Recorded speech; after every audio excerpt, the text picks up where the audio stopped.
இதுதான் சர்மாவோட குடும்பம். இதுல முக்கியமானவரு ராம்தேவ் சர்மா. ஆனா உண்மையிலேயே இந்த குடும்பத்தோட பொறுப்பு மிஸ்ஸஸ் சர்மா கிட்ட தான் இருந்துச்சு. மருமகளே, சொல்லுங்க அத்தை. சொல்லுங்க அத்தை. நான் ஒண்ணு இல்ல, ரீமாவை தான் கூப்பிட்டேன். அவ மார்க்கெட்டுக்கு போயிருக்கா, சில பொருள் வாங்குறதுக்காக. அப்படின்னா சரி, நீ என்ன பண்ணு, போய் டீ போட்டு கொண்டு வா. மாமா, உங்களுக்கும் டீ வேணுமா? எப்படியும் டீ போடுற இல்லம்மா, எனக்கு கூட டீ போடு. சரிங்க மாமா. மிஸ்ஸஸ் சர்மாவுக்கு 4 பசங்க 4 மருமக இருந்தாங்க. அவங்க எல்லாரோடைய கண்ட்ரோலும் அவங்க கையில தான் இருந்துச்சு. ஒவ்வொரு மாசமும் 4 பசங்களும் ஒண்ணு சேருவாங்க. அவங்க சம்பாதிக்கிற எல்லா பணத்தையும் அவங்க அம்மா கையில கொடுப்பாங்க. மிஸ்ஸஸ் சர்மா கிட்ட சொல்லாம அந்த பசங்க யாருமே தனக்காகவோ இல்லன்னா தன்னோட மனைவிக்காகவோ எதுவும் வாங்க மாட்டாங்க. அம்மா, ரொம்ப நாளா சுனேனா ஒரு புது புடவை வாங்கி கொடுக்க சொல்றா. அவளுக்கு நான் வாங்கி கொடுக்கட்டா? சொல்லுங்கம்மா. வேண்டாம். ஒருவேளை நீ புடவை வாங்கினா மத்தவங்களுக்கும் அவங்க பொண்டாட்டிக்கு புடவை வாங்கணும்னு தோணும். அதுக்கப்புறம் அவங்க இஷ்டப்படி எல்லாருமே நடந்துப்பாங்க. சரிம்மா. அன்னைக்கு சாயந்தரமே மிஸ்ஸஸ் சர்மா மார்க்கெட்டுக்கு போனாங்க. 4 புடவை அவங்க வாங்கினாங்க. மருமகளே, மேனா, சுனேனா, ரீமா, லதா, நீங்க எல்லாரும் எங்க இருக்கீங்க? இதோ வந்துட்டேன். நயனா, இது உனக்கு. ரீமா, இது உனக்கு. லதா, இது உனக்கு. அப்புறம் சுனேனா, இந்த புடவை உனக்கு. ரொம்ப சந்தோஷம் அத்தை. எவ்வளவு அழகா இருக்கு. எனக்கும் இந்த சாரி தான் ரொம்ப பிடிச்சிருக்கு. நீங்க எல்லாரும் போய் சமையலுக்கான ஏற்பாட பாருங்க. சுனேனா, நீ நில்லு, உன்கிட்ட கொஞ்சம் நான் பேசணும். சரிங்க அத்தை. அங்க இருந்து 3 மருமகளும் போனாங்க. சுனேனா, நீ எல்லார விட பெரிய மருமக. எனக்கு அப்புறமா இந்த குடும்பத்தை ஒற்றுமையா வச்சுக்கிறது உன்னுடைய கடமை. என் பையன் விக்ரம் தான் சொன்னான், உனக்கு புது புடவை வேணும்னு கேட்டியாமே. ஆனா நான் தான் அவனை வாங்க கூடாதுன்னு சொன்னேன். எதுக்காகன்னு உனக்கு தெரியுமா? தெரியல அத்தை. இன்னைக்கு ரவி உனக்காக புடவை வாங்கிட்டு வந்தான்னா நாளைக்கே ரவி இல்லன்னா நித்தின் அவங்க பொண்டாட்டிங்களுக்கு நகை வாங்கிட்டு வர ஆரம்பிச்சிருவாங்க. அதுக்கப்புறம் இந்த குடும்பத்தோட ஒற்றுமையே போயிடும். நீங்க 4 பேரும் என்னோட மருமக. என்ன பொறுத்த வரைக்கும் நீங்க 4 பேருமே ஒண்ணுதான். அதனாலதான் உங்க 4 பேருக்கும் நான் புடவை வாங்கிட்டு வந்தேன். இதுக்கப்புறம் உனக்கு எது தேவைப்பட்டாலும் என்கிட்ட கேளு, விக்ரம் கிட்ட கேட்காத. உன்னால முடிஞ்சதுன்னா இந்த வீட்டோட பொறுப்பை கூடிய சீக்கிரத்துல ஏத்துக்கோ. சரிங்க அத்தை. மிஸ்ஸஸ் சர்மா ரொம்ப அன்பா தன்னோட பெரிய மருமகளுக்கு அவளுடைய பொறுப்புகளை சொல்லி கொடுத்தாங்க. சில மாசங்களுக்கு அப்புறமா ரீமாவுக்கு திடீர்னு ஒரு ஆக்சிடென்ட் ஆச்சு. அதுல அவளோட கையில பிராக்சரும் ஆயிடுச்சு. அதனால மிஸ்ஸஸ் சர்மா தன்னோட மருமகளுக்கு தன்னோட கையால ஊட்டி விட்டாங்க. நயனா படிச்சவ, அதனால அவ வேலைக்கு போகணும். அதனால தன்னோட புருஷன் விஜேஷ் கூட சண்டை போட்டுட்டு இருந்தா. அம்மா, இனி நீங்க தான் அவளுக்கு சொல்லணும். அவ இனி வேலை செய்ய வேண்டிய அவசியம் என்ன இருக்கு? நயனா வேலைக்கு போறதுல என்னப்பா தப்பு இருக்கு? ஒருவேளை அவளுக்கு விருப்பம் இருந்தா அவளை வேலைக்கு போக சொல்லு. இந்த மாதிரி மிஸ்ஸஸ் சர்மா சொன்னதுனால நயனா வேலைக்கு போய் தன்னோட கனவை நினைவாக்கிக்கிறதுக்கு ஒரு வாய்ப்பும் கிடைச்சது. அப்புறம் லதாவுக்கு சமையல் செய்யறதுல ரொம்ப ஆர்வம். அதனால லதாவுக்கு விதவிதமா சமைக்கிறதுக்கு மிஸ்ஸஸ் சர்மா கத்து கொடுத்தாங்க. இப்போ மிஸ்ஸஸ் சர்மாவுக்கு 50வது பிறந்த நாள். மருமகளே, அத்தை நீங்க பேசாம இங்க உட்காருங்க. ஆனா யாராவது இங்க என்ன நடக்குதுன்னு கொஞ்சம் சொல்றீங்களா? நாங்க சொல்றோம் அத்தை, சொல்றோம். மிஸ்ஸஸ் சர்மாவோட மருமகள் எல்லாம் சேர்ந்து ஒரு பெரிய ஃபங்க்ஷன் ஏற்பாடு பண்ணாங்க. Happy birthday to Mrs Sharma. நன்றி நன்றி. அப்புறம் இந்த கிஃப்ட் உங்களுடைய அன்பான மருமகள்ங்க நாங்க 4 பேரும் சேர்ந்து கொடுக்கறோம். அந்த கிஃப்ட் என்னன்னா மிஸ்ஸஸ் சர்மாவோட பெயிண்டிங். அதுல என்ன எழுதிருந்துச்சுன்னா, அம்மா. உண்மையை சொல்லணும்னா இவங்க எங்களுக்கு அத்தை இல்ல, எங்க அம்மானு தான் சொல்லணும். இதெல்லாம் கேட்டதுக்கு அப்புறம் மிஸ்ஸஸ் சர்மாவுக்கு சந்தோஷம் தாங்கல. அது அவங்க கண்ணுல கண்ணீரா வெளிப்பட ஆரம்பிச்சது. அவங்க தன்னோட 4 மருமகளையும் கட்டி அணைச்சுக்கிட்டாங்க.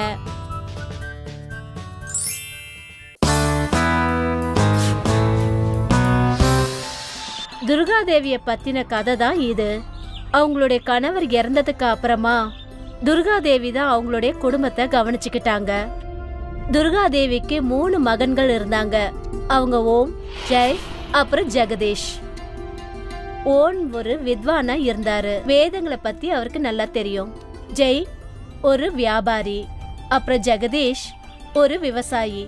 அவருதான் துர்காதேவியோட நிலத்துல விவசாயம் செய்வாரு.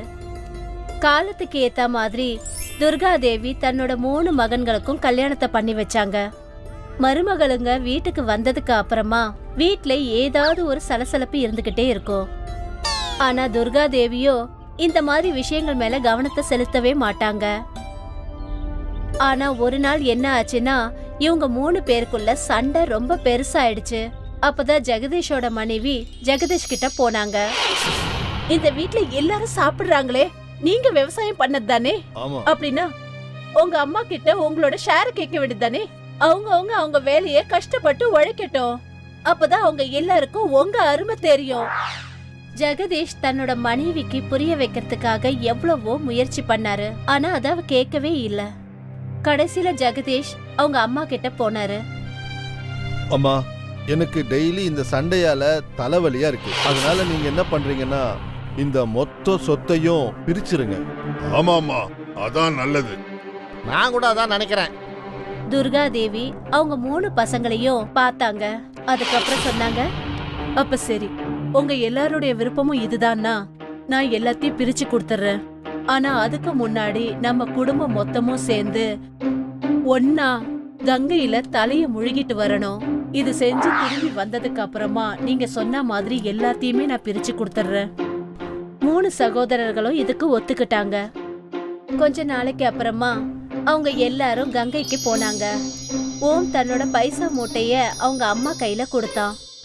2 நாள் பிரயாணத்துக்கு அப்புறமா அவங்க கோவிலுக்கு போய் சேர்ந்தாங்க.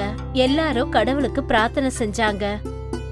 அதுக்கப்புறம் எல்லாரும் சேர்ந்து கங்கையில முழுகிறதுக்காக போனாங்க.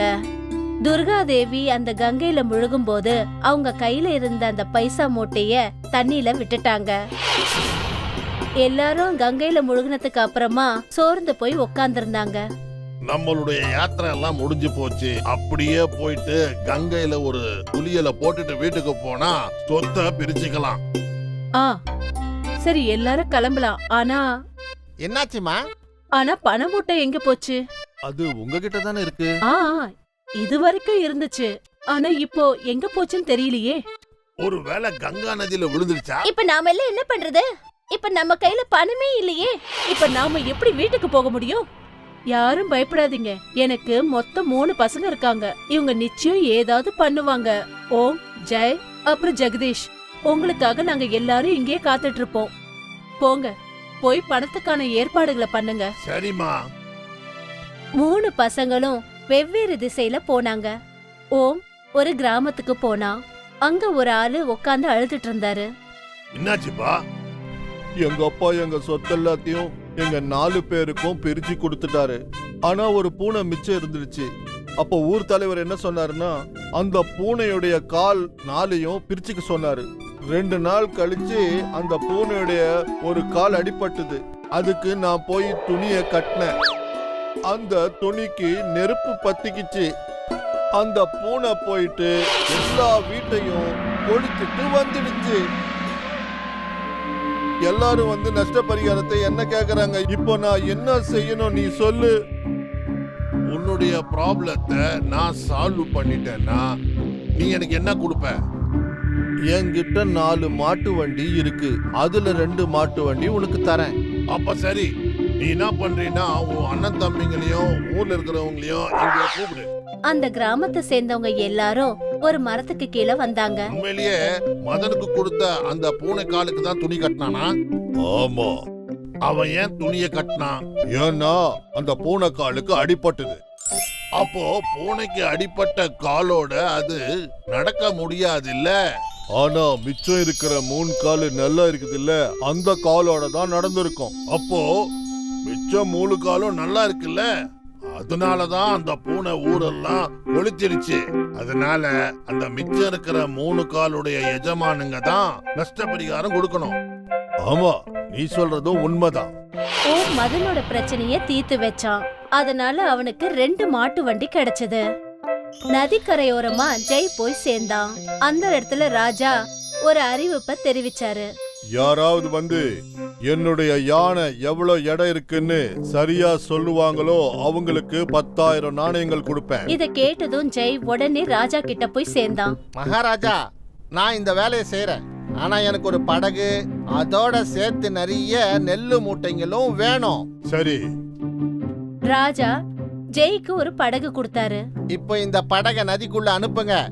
அந்த யானைய அந்த படகுல உட்கார வைங்க. வீரர்கள் யானைய அந்த படகுல நிக்க வச்சாங்க. அதுக்கப்புறம் ஜெய் ஒரு கரித்துண்டால அந்த படகுல ஒரு கோடை வரைஞ்சான். அந்த படகு அது வரைக்கும் தண்ணிக்குள்ள முழுகி இருந்தது. இப்போ அந்த யானைய வெளியில இறக்கிடுங்க. அந்த நெல்லு மூட்டைகளை படகுல நிரப்புங்க. வீரர்கள் அந்த யானைய படகுல இருந்து எடுத்துட்டாங்க. அதுக்கப்புறம் அந்த படகுல நெல் மூட்டைய அடுக்குனாங்க. அந்த படகும் அந்த அளவு வரைக்கும் தண்ணிக்குள்ள முழுகிச்சு. போதும் போதும். இப்போ இந்த நெல்லு மூட்டைய எடை போடுங்க. அப்ப தெரிஞ்சிரும். அதுக்கப்புறம் அந்த நெல் மூட்டைய அவங்க எடை போட்டாங்க. மகாராஜா, 3000 கிலோ. மகாராஜா, அப்போ இந்த யானையோட எடை 3000 கிலோ. ரொம்ப நல்லா இருக்கு ஜெய். நீ சரியா சொன்னதுக்கு பரிசு. இப்போ ஜெய்க்கு 10,000 தங்க நாணயங்கள் பரிசா கிடைச்சது. ஜெகதீஷ் விவசாயம் நடக்கிற இடத்துக்கு போனான். அந்த இடத்துல சில பேர் பேசிக்கிட்டு இருந்தாங்க. உன் பிரச்சனை என்ன? இந்த நிலத்துல வேகமா தண்ணி போய்கிட்டே இருக்கு. எந்த விளைச்சலும் நிலைக்க மாட்டேங்குது. நான் என்ன பண்ணணும்னு புரியல. இந்த பிரச்சனைய நான் தீர்த்து வைப்பேன். ஆனா எனக்கு என்ன கொடுப்ப? நான் உனக்கு 2 மூட்டை நெல்லு, அதோட சேர்த்து பருப்பும் தரேன். அப்போ சரி, எனக்கு நிறைய தேங்காய் மட்டைங்க வேணும். சரி. ஜெகதீஷ் தேங்காவோட சரட்டையில பயிரை விதைச்சான். அப்புறம் அத மண்ணுக்குள்ள புதைச்சு வச்சான். இந்த முறையில சின்ன சின்ன தேங்காய் சரட்டையில பயிரை விதைச்சான். இத கொண்டு போய் நீங்க நிலத்துல நடுங்க. ஜெகதீஷ்க்கு 2 மூட்டை அரிசி கிடைச்சது. 3 பசங்களும் அவங்க அம்மா கிட்ட போய் சேர்ந்தாங்க. இந்தாம்மா 2 மாட்டு வண்டிங்க. அம்மா, இந்தா தங்க நாணயங்கள். அம்மா 2 நெல்லு மூட்டைங்க. நீங்க 3 பேரும் தனித்தனியா சேகரிச்சுக்கிட்டு வந்தீங்க.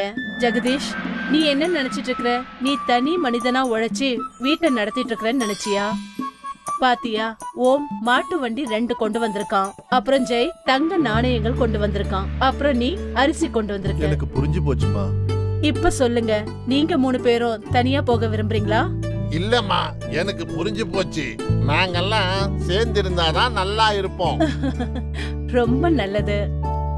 இந்த மாதிரிதான் துர்கா தேவி அவங்க 3 பேரும் தனியா போகணும்னு நினைச்சத நிறுத்தினாங்க. அவங்க 3 பேரும் ஒருத்தருக்கு ஒருத்தர் எவ்வளவு முக்கியமானவங்கன்னு புரிய வச்சாங்க.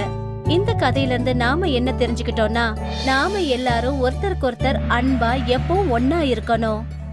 ஆசிப்பூருங்கிற கிராமத்துல காஜுங்கிற பேர் கொண்ட ஒரு பையன் அவங்க அப்பா கூட இருந்தான். காஜுவுக்கு 20 வயசு ஆயிடுச்சு. இருந்தாலும் அவன் ரொம்ப குறும்புத்தனம் பண்ணுவான்.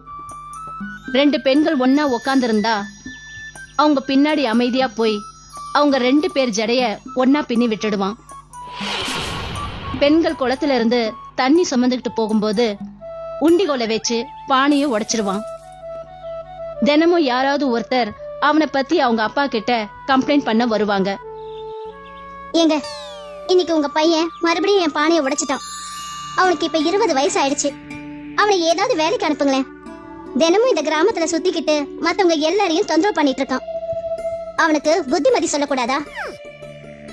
பாவம் அந்த வயசான அப்பா எல்லாருக்கும் சமாதானம் சொல்லுவாரு. நான் என் பையனை திருத்துறேன்னு.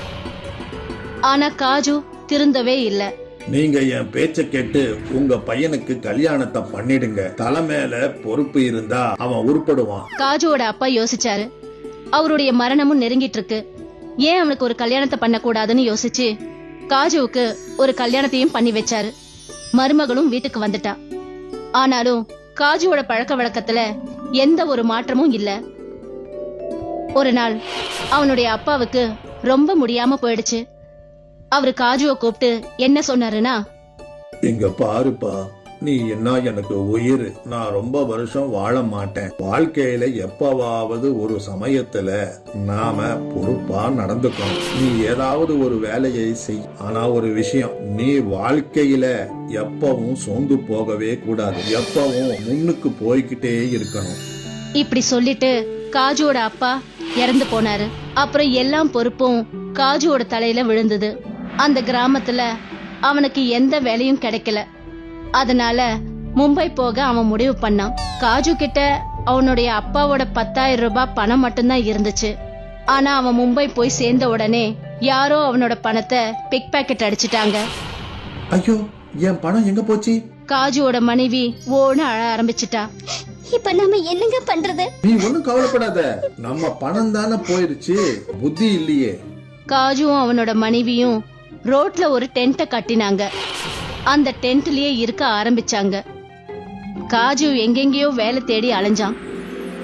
ரோட்ல ஒரு பையன் அக்பர் நியூஸ் பேப்பரை வித்துக்கிட்டு இருந்தான். வாங்கி படியுங்க, முக்கிய செய்திகள், சுவாரஸ்யமான செய்திகள். காஜு அந்த பையன் கிட்ட நேரா போனான். அவன் கிட்ட என்ன சொன்னான்னா, இன்னைக்கு நீ இந்த பேப்பரை எனக்கு கொடு, வித்ததுக்கு அப்புறம் நீ எனக்கு 100 ரூபாய் கொடு, போதும். அப்புறம் அந்த பையன் பாதி அக்பர் நியூஸ் பேப்பரை காஜு கிட்ட கொடுத்தான். காஜு ரொம்ப கஷ்டப்பட்டு அந்த நியூஸ் பேப்பரை வித்தான். அந்த 100 ரூபாய் பணத்துல தனக்கும் தன்னோட மனைவிக்கும் சாப்பாடு வாங்கிக்கிட்டு வந்தான். என்கிட்ட இந்த மோதிரம் மட்டும்தான் இருக்கு. இத நீங்க வித்தீங்கன்னா இதுல ஏதாவது பணம் கிடைக்கும். காஜு அந்த மோதிரத்தை நகை கடையில வித்தான். அந்த பணத்தை வச்சு அக்பர் நியூஸ் பேப்பர் வாங்கினான். அந்த நியூஸ் பேப்பரை வித்தான். தினமும் காஜு அக்பர் நியூஸ் பேப்பர் வாங்குவான், அதை கொண்டு போய் விற்பான். கொஞ்சம் கொஞ்சமா அவனுடைய வருமானம் பெருக ஆரம்பிச்சது. அதை வச்சு காஜு ஒரு சைக்கிள் வாங்கினான். இப்போ வீடு வீடா சைக்கிள்ல போய் நியூஸ் பேப்பர் போட ஆரம்பிச்சான். வருமானம் கொஞ்சம் அதிகமா வந்த உடனே வாடகைக்கு ஒரு வீடு எடுத்து அந்த வீட்ல அவங்க தங்கினாங்க. ஒரு நாள் காஜு நியூஸ் பேப்பர் எல்லாத்தையும் போட்டுட்டு சைக்கிள்ல வந்துட்டு இருக்கும் போது அவனுக்கு ஆக்சிடென்ட் ஆயிடுச்சு. காஜுவுக்கு முட்டி உடைஞ்சு போச்சு. அதுக்கப்புறம் மாசம் பூரா ஹாஸ்பிட்டல்ல அவன் இருக்க வேண்டிய சூழ்நிலை ஏற்பட்டுடுச்சு. நீங்க கொஞ்ச நாள் ஓய்வெடுங்க, நான் நியூஸ் பேப்பர் போடுறேன். உனக்கு பைத்தியம் பிடிச்சிருக்கா? பொம்பளைங்க பேப்பர் போடுவாங்களா? நீ பாத்துருக்கிறியா? நீங்க கவலைப்பட வேண்டாம், நான் கிராமத்துல இருக்கும்போது சைக்கிள் நல்லா ஓட்டுவேன். காஜுவோட கால் குணமாகற வரைக்கும் அவனுடைய மனைவி நியூஸ் பேப்பர் போட்டா. காஜு மனைவியோட போட்டோவும் நியூஸ் பேப்பர்ல வந்துச்சு. அவளுடைய உழைப்பை பார்த்து பல பெண்கள் நியூஸ் பேப்பர் போட ஆரம்பிச்சாங்க. அவளுடைய விடாமுயற்சியும் அவளோட உழைப்பையும் பார்த்து அங்க இருந்த மினிஸ்டர் காஜுவோட மனைவிக்கு 50,000 ரூபாய் பணம் பரிசா கொடுத்தாரு. கொஞ்ச நாள்ல காஜுவோட காலும் சரியாயிடுச்சு. இப்ப காஜுவோட மனைவி ஒரு டீ ஸ்டால திறந்தா. அப்புறம் காஜு மறுபடியும் நியூஸ் பேப்பர் போடுற வேலையை பார்க்க ஆரம்பிச்சான். இப்ப 2 பேரும் சேர்ந்து சம்பாரிச்சு சேர்த்து வச்ச பணத்தை அவன் பார்த்த போது காஜுவுக்கு அவங்க அப்பா சொன்ன விஷயங்கள் ஞாபகத்துக்கு வந்தது. இத பாருப்பா, வாழ்க்கையில எந்த இடத்துலயும் நாம நிக்கவே கூடாது, எப்பவும் முன்னேறி போய்கிட்டே இருக்கணும். காஜு ஒரு பிரிண்டிங் பிரஸ் நாம ஏன் வைக்க கூடாதுன்னு யோசிச்சான். காஜு பேங்க்ல போய் கொஞ்சம் லோன் வாங்கினான். அதை வச்சு ஒரு பிரிண்டிங் மிஷின் வாங்கினான். காஜு நியூஸ் பேப்பர் மட்டும் இல்லாம டெம்ப்ளேட்ஸ், புக்ஸ் எல்லாமே பிரிண்ட் பண்ண ஆரம்பிச்சான். சில வருஷத்திலேயே காஜுவோட பிசினஸ் ரொம்ப பெருசாயிடுச்சு. அவன் ஒரு சொந்தமா வீடு வாங்கினான். அது மட்டும் இல்லாம சொந்தமா காரும் வாங்கிட்டான். காஜு அவனுடைய பழைய நிலையை மறக்கவே இல்லை. கிராமத்துல இருந்து வரவங்களுக்கு தங்க ஒரு ஆசிரமத்தை திறந்தான். கையில காசு இல்லாம வரவங்க அங்க தங்கிக்கலாம்.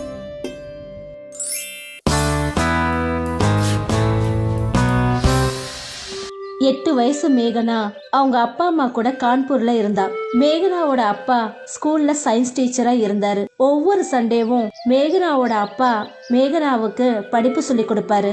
மேகனா, நியூட்டன் 3வது லாவை கொஞ்சம் சொல்லு. ஒவ்வொரு ரியாக்ஷன்லயும் ஈக்குவல் அண்ட் ஆப்போசிட் ரியாக்ஷன் ஏற்படும். பூமிக்கும் சூரியனுக்கும் எவ்வளவு தூரம் இருக்கு? 150 மில்லியன் கிலோமீட்டர். பிரமாதம் அம்மா, நீ கண்டிப்பா பெரிய சயின்டிஸ்டா தான் வருவ. ஒரு நாள் கண்டிப்பா சாதிப்ப. மேகனா அவங்க அப்பா கூட ராத்திரி வேளையில தினமும் மாடிக்கு வருவா.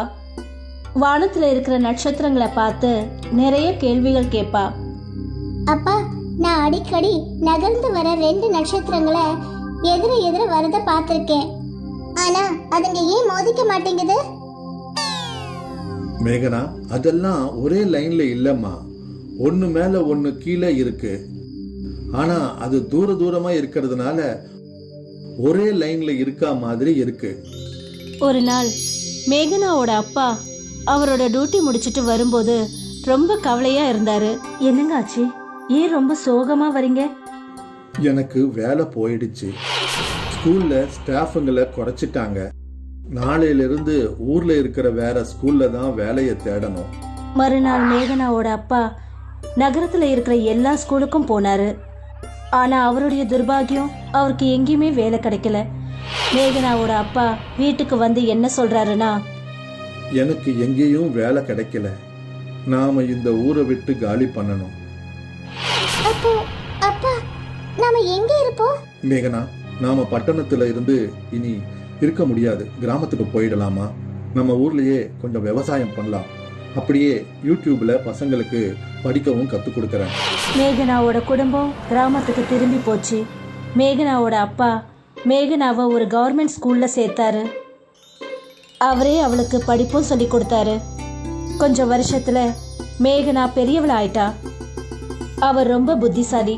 +2 கிளாஸ்ல கிராஜுவேஷன் கொஸ்டின் எல்லாத்துக்கும் அவளே சால்வ் பண்ணுவா. ஒரு நாள் ஸ்கூல்ல சயின்ஸ் மாடல் காம்படிஷன் நடந்துச்சு.